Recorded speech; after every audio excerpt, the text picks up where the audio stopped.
Selamat datang di channel kami. Di sini kami sudah merangkum cerita kisah nyata dari berbagai penjuru. Kisah ini menceritakan tentang Ratna yang melakukan pesugihan kecantikan. Nama alamat sudah kami samarkan. Jangan lupa like, komen, dan subscribe di channel kami agar bisa berkembang. Terima kasih.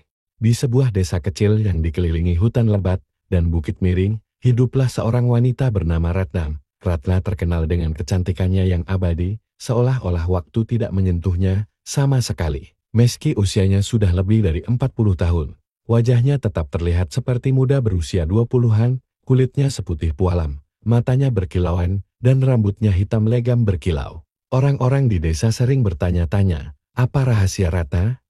Banyak wanita yang mendatanginya, berharap bisa mendapatkan resep muda awet atau ramuan kecantikan darinya. Namun, Ratna hanya tersenyum sambil berkata bahwa ia terlahir dengan kekayaan yang langka. Tetapi desas-desus tetap beredar bahwa Ratna memiliki rahasia gelap. Desas-desus ini terbukti saat Lestari, tetangga Ratna, secara tak sengaja mendengar Ratna berbicara sendiri di tengah malam. Suara Ratna terdengar berbisik seolah berbicara dengan seseorang yang tak terlihat. Kata-kata yang ia dengar mengejutkan. Saya sudah memenuhi syaratnya. Ambillah bagian yang kau minta, tapi biarkan keindahanku tetap abadi. Lestari mulai merasa takut dan curiga. Ia bercerita pada suaminya, dan akhirnya kabar tentang Ratna menyebar ke seluruh desa. Mereka mulai memperhatikan, setiap malam tertentu, Ratna akan keluar menuju hutan sendirian dengan mengenakan pakaian hitam, membawa dupa, dan bunga-bunga yang ia letakkan di dalam nampan. Saat kembali, tubuhnya terlihat lelah, namun wajahnya selalu semakin bersinar keesokan harinya. Beberapa orang yang hadir mencoba mengikuti Ratna di malam-malam ritualnya, dan apa yang mereka temukan mengejutkan seluruh desa. Ratna akan berjalan ke sebuah pohon tua di tengah hutan, mengelilinginya sambil mengucapkan mantra-mantra aneh.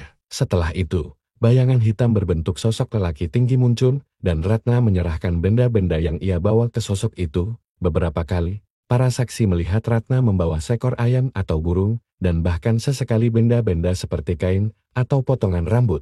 Ketika kabar tentang sosok bayangan ini menyebar, banyak orang di desa mengira sebagai makhluk gaib yang menuntut persembahan untuk memberi Ratna kecantikan abadi. Mereka mulai menghindarinya, takut terkena imbas kutukan dari persetujuan gelapnya. Namun Ratna tetap bertahan di desa, seolah tidak peduli. Suatu malam, seorang dukun yang kebetulan melewati desa mendengar cerita tersebut dan memutuskan untuk menyelidiki. Dukun itu berhasil menemui Ratna dan bertanya jujur. Setelah didesak, Ratna akhirnya mengaku bahwa bertahun-tahun yang lalu, ia memang membuat perjanjian dengan sosok gaib di hutan demi kecantikan abadi. Namun, harga yang harus dibayarnya mengerikan. Setiap bulan purnama, ia harus memberikan persembahan berupa darah, atau hidupnya akan berubah menjadi lai dan rupa buruk. Mengetahui kenyataan ini, orang-orang desa semakin takut dan mengusir Ratna dari desa dengan kesedihan dan kemarahan.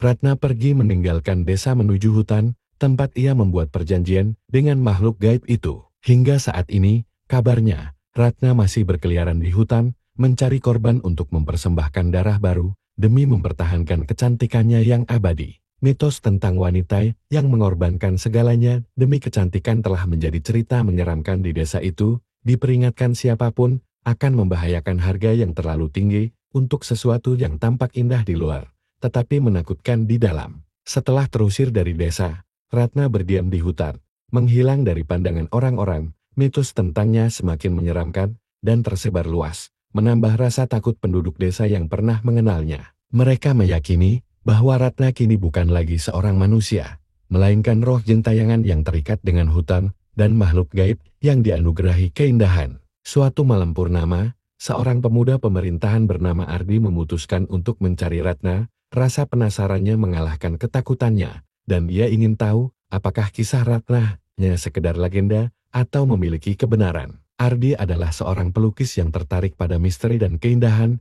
dan untuk itu, Ratna adalah sosok yang memancarkan keduanya. Berbekal lentera dan pisau kecil, Ardi menelusuri jalan setapak yang gelap di hutan, mengikuti desas-desus arah pohon tua tempat Ratna terakhir kali terlihat. Di tengah hutan, tepat di bawah sinar bulan, Ardi akhirnya melihat sosok Ratna. Berdiri dalam keheningan, Ratna tampak semakin cantik dan misterius, namun wajahnya menyiratkan kesedihan yang mendalam. Tatapannya hampa, namun saat melihat Ardi, mata Ratna menyala aneh, Ketakutan menakut-nakuti Ardi, namun ia memaksakan diri untuk mendekati Ratna dan meminta izin tinggal di hutan. Ratna hanya tersenyum pahit, dan dengan suara pelan, ia berkata, "Aku telah membayar harga yang tidak bisa kuambil kembali. Kecantikan yang aku inginkan, ternyata hanya penjara yang menghancurkan. Sekarang, aku tak bisa pergi, sosok itu.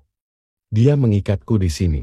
Setiap kali aku melanggar perjanjian, dia akan datang dan mengambil sesuatu yang lebih berharga dariku." Ardi melihat sekitar dan menyadari bahwa suara-suara aneh di antara pepohonan mulai terdengar. Akar pohon di sekelilingnya seperti bergerak pelan, dan bayangan-bayangan mulai muncul di balik pepohonan. Ratna memberi peringatan agar Ardi segera pergi, karena makhluk itu akan segera datang untuk mengambil persembahan. Tapi Ardi yang merasa kasihan, malah bertekad membantu Ratna. Ia mengeluarkan pisau kecilnya dan mengukir simbol-simbol perlindungan yang diajarkan seorang dukun desa. Saat bayangan itu semakin dekat, Ardi memejamkan mata dan mengucapkan mantra perlindungan dengan suara bergetar. Tiba-tiba, udara di sekitar mereka berubah. Suara-suara itu melemah, dan bayangan yang mengejar Ratna perlahan memudar. Ketika Ardi membuka mata, Ratna berdiri dengan air mata mengalir. Namun, wajahnya tampak sedikit tenang. Untuk pertama kalinya, sosok yang mengikatnya selama bertahun-tahun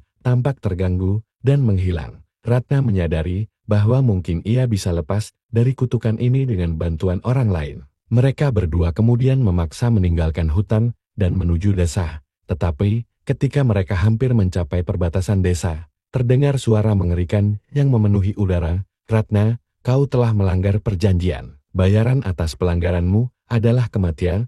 Bayangan hitam mengejar mereka dengan kecepatan yang menakutkan. Dalam ketakutan, Ardi menarik Ratna untuk berlari dengan tenaga. Namun, semakin dekat ke desa, langkah Ratna semakin lemah, seolah ada kekuatan tak terlihat yang menahannya. Di saat-saat terakhir, Ardi memeluk Ratna, mencoba melindunginya. Sayangnya, Ratna tersenyum sedih, menyingkirkan tangan Ardi, dan berkata, "Pergilah, Ardi, kembalilah ke desa dan katakan pada mereka bahwa aku telah bebas." Dengan keputusasaan, Ardi melihat Ratna perlahan memudar dalam pelukan bayangan itu, terserap ke dalam hutan, menjadi satu dengan kegelapan. Ketika bayangan itu menghilang, Ratna sudah tak terlihat, hanya menyisakan kesunyian yang mengerikan. Ardi pulang dengan hati yang hancur, membawa kisah Ratna sebagai peringatan bagi semua orang tentang bahaya harga yang terlalu tinggi demi kecantikan atau kekayaan. Mereka yang mendengar kisahnya mengingatkan diri mereka sendiri bahwa kecantikan atau kekuatan abadi bisa menjadi kutukan yang tak pernah berhenti,